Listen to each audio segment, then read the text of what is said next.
Friends, lunch video.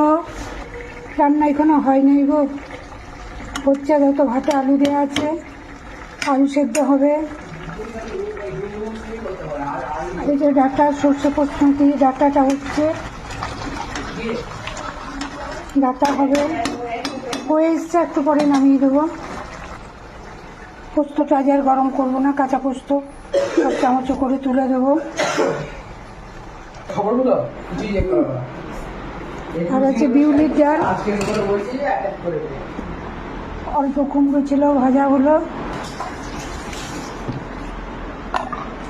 পেঁয়াজ কাটা আছে, আলু সেদ্ধ মাখা হবে, আর ডিমের অমলেট।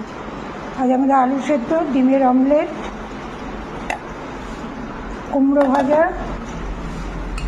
বিউলির ডাল, রসুন দিয়ে, আর লাল ডাঁটা সর্ষে পোস্ত বাটনা দিয়ে চচ্চড়ি। ব্যাস। সবাই ভালো থেকো, সুস্থ থেকো, সবার জন্য অনেক ভালোবাসা। নেক্সট ভিডিওয়ে দেখা হবে। লাঞ্চ ভিডিওটা না করলে আমার মনটা খুব খারাপ লাগে, মনে হয় কী যেন একটা ফাঁকা থাকলো। সকলকে শুভ দুপুরের শুভেচ্ছা, শুভ দুপুরে অনেক ভালোবাসা দিয়েই রাখ।